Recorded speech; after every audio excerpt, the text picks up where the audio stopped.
In this lecture, we are going to talk about another transformation method in JavaScript called as filter method. The filter method can be used on an array, and we use filter method to filter elements from an array based on a given condition. Let's try to understand filter method with an example. To understand filter method, here I have created three arrays: an array of numbers, an array of string values, and an array of products. So let's understand filter method with array of numbers. Now, just like map method, we can call filter method on an array something like this. So on the array name, we can go ahead and we can call filter method. Okay.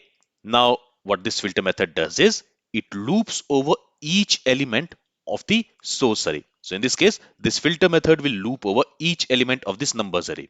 And for each iteration, it is going to execute a callback function. For the callback function, to this filter method, you can pass an anonymous function or you can pass an arrow function. Here, I am going to pass an anonymous function like this. And inside the body of this function, you need to write a condition.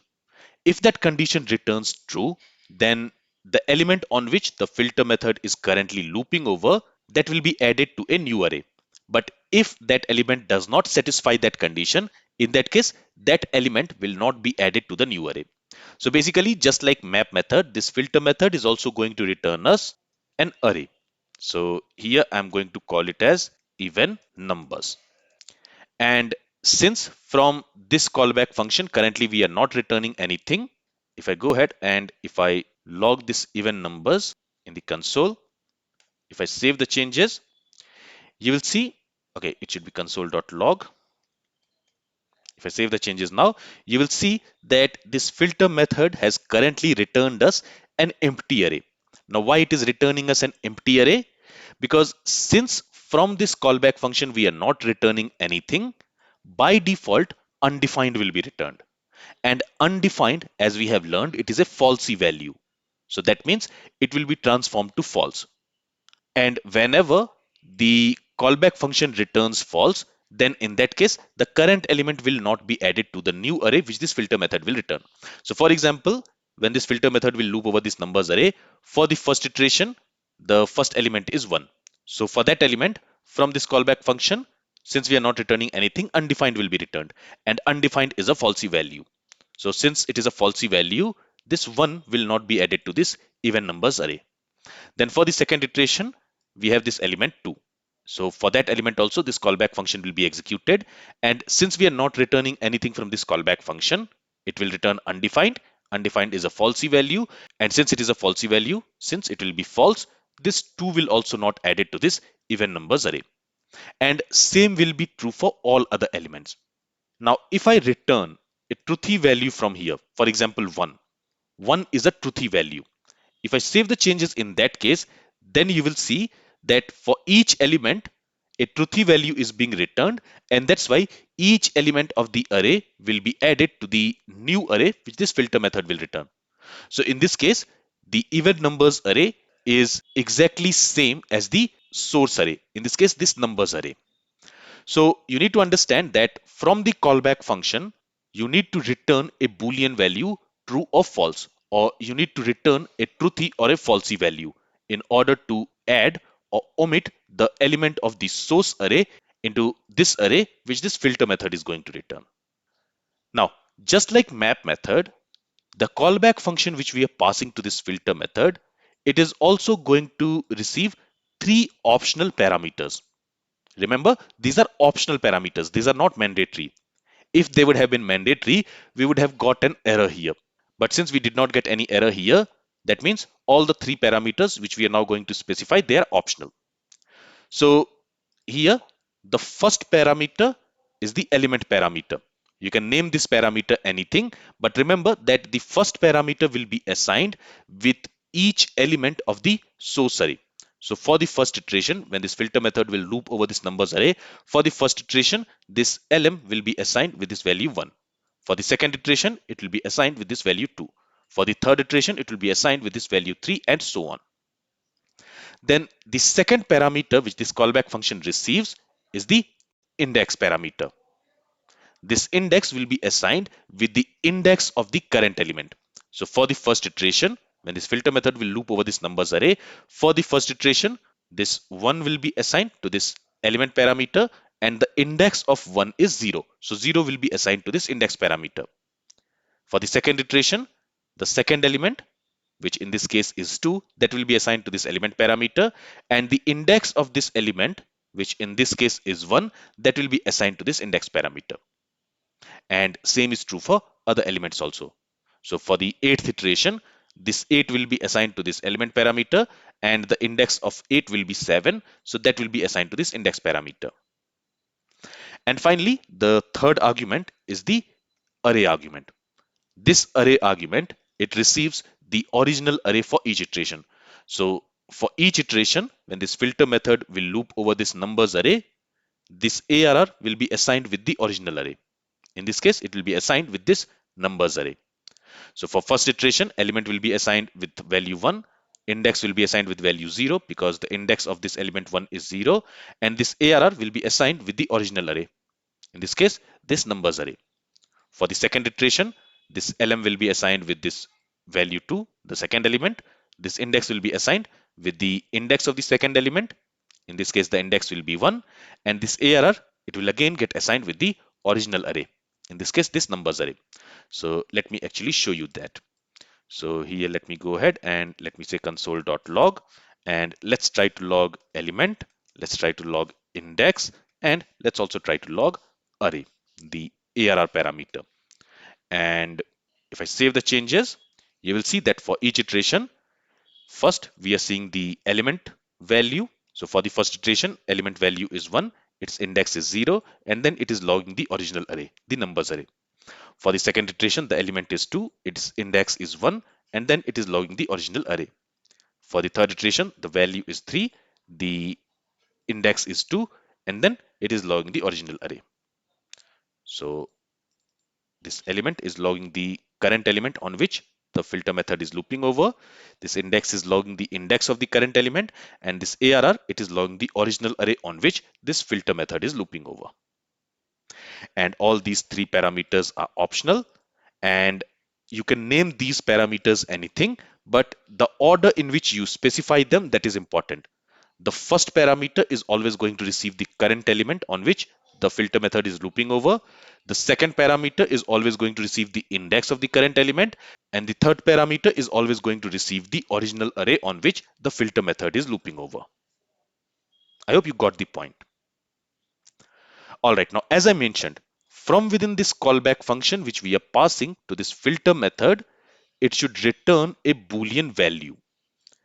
So here let me use the return keyword, and then what do we want to do here is we want to filter all the even numbers from this numbers array. And to filter all the even numbers from this numbers array, what we are going to do is we are going to write a condition. So we are going to check if the element, the current element on which the filter method is looping over, if it is divisible by 2, that means if its remainder is 0, in that case, that will be an even number. So we want to filter that even number and we want to add it to this even numbers array. But if the element is not divisible by 2, that means that is not an even number. So we don't want to filter it. We don't want to add it to this numbers array. I mean this even numbers array. So now after this filter method has looped over all the element of this numbers array, it will filter only those elements from this numbers array which satisfies this condition. For example, for the first iteration, 1 modulo 2, the remainder will not be 0. So this element will not be added to this even numbers array. For the second iteration, this element will be assigned with 2.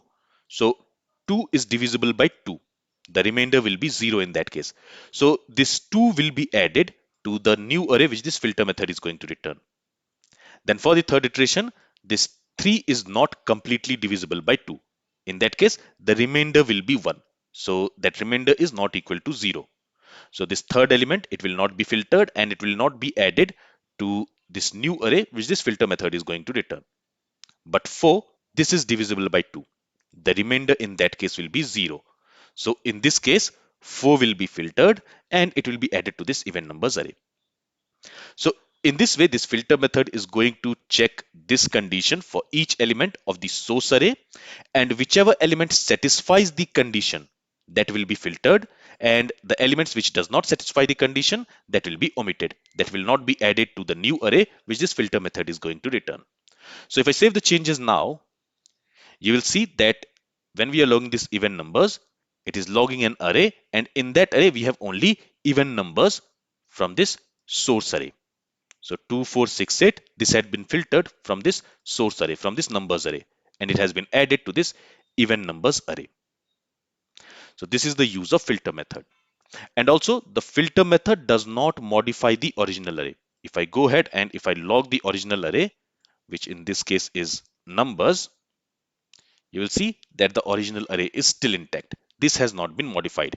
Instead, from the original array, this filter method has created a new array, and it has returned a new array with the filtered data.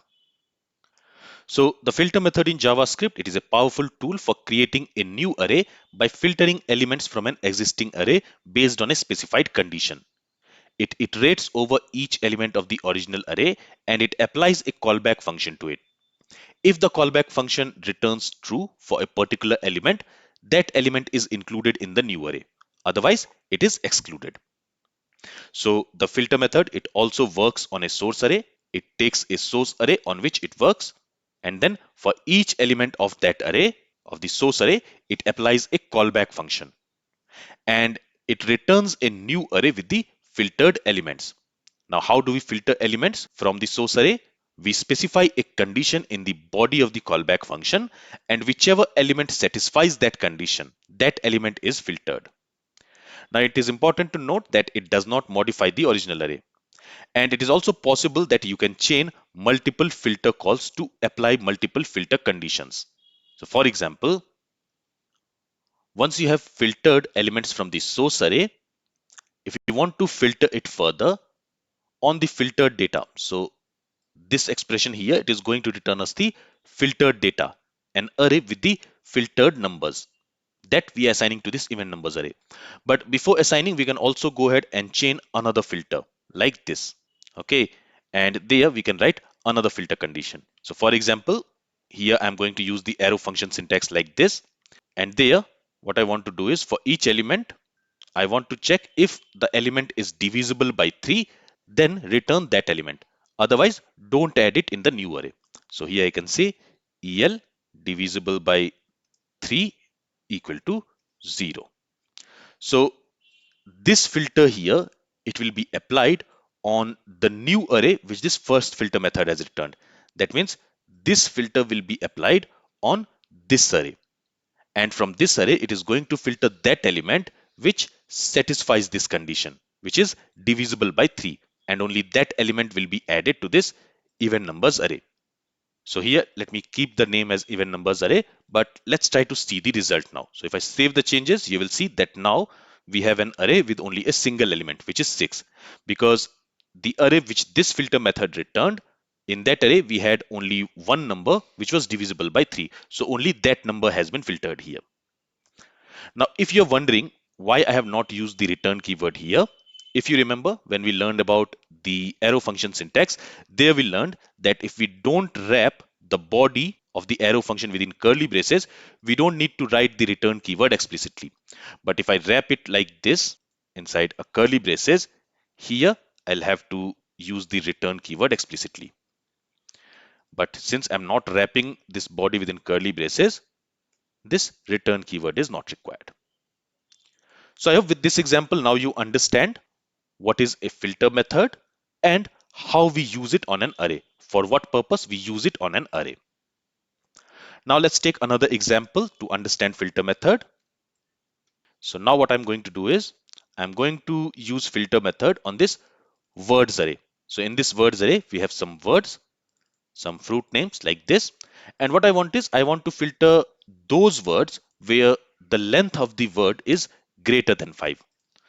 So on the words array, I'm going to call the filter method, and to this filter method we need to pass a callback function. Here I'm going to use the arrow function syntax, and this callback function, it is going to receive three optional parameters. It is going to receive the current element on which the filter method is looping over. It is going to receive the index of the current element and the original array. Okay, and inside this filter method, we are going to write a condition to filter all those words whose length is greater than 5.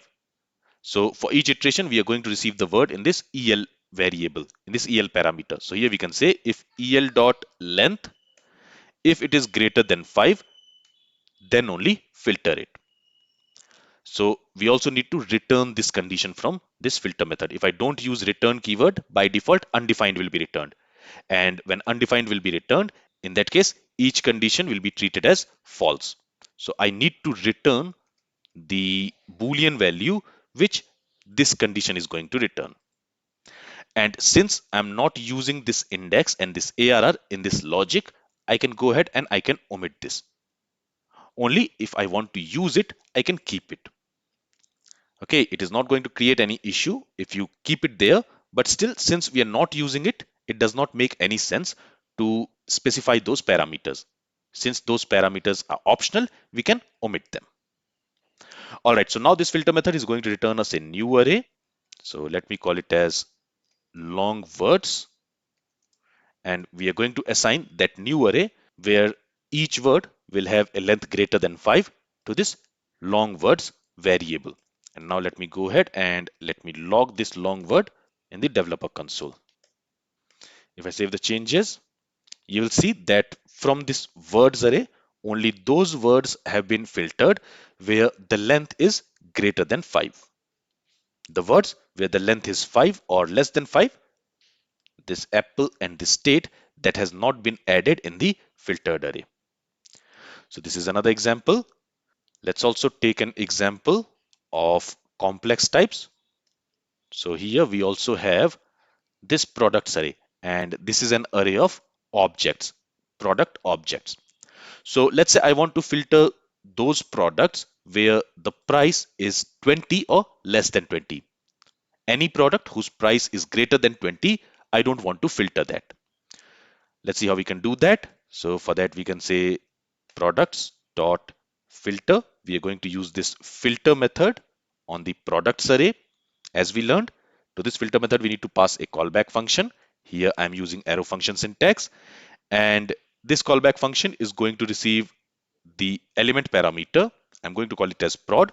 So for each iteration, the first parameter which we pass to this callback function, it is going to receive the current element. So for the first iteration, this prod will receive this object. For the second iteration, that prod will receive this second object. And for the third iteration, the prod will receive this third object. Okay. So for each iteration, this prod will be assigned with a product object. And now what I want to check is, I want to check if prod.price, if it is less than or equal to 20, then filter that product. Otherwise, if the price is greater than 20, then don't filter that product. And again, I'm not using this return keyword here because here we are using arrow function syntax. And since I have not wrapped this body within curly braces, I don't need to explicitly use the return keyword. It will be added by default. And this filter method here, it is going to return us a new array. Let me go ahead and let me store it in a variable, and let me call it as filtered products. And finally, let me go ahead and let me log this filtered products. If I save the changes, you will see that in the filtered products, we have two products, this shirt and hat. And there you will see that these filtered products have price either 20 or less than 20. The product with price greater than 20, that has not been filtered here. In this case, this third product, that has not been filtered because there the price is greater than 20. So this filter method is another transformation method in JavaScript, which is used to filter elements from an array. This filter method takes a callback function. That callback function receives the current element on which the filter method is looping over as the first argument, and we can use that in the body of the callback function to check a condition. And based on that condition, the filter method is going to filter the elements from the array. This is all from this lecture. If you have any question from this lecture, then feel free to ask it. Thank you for listening and have a great day.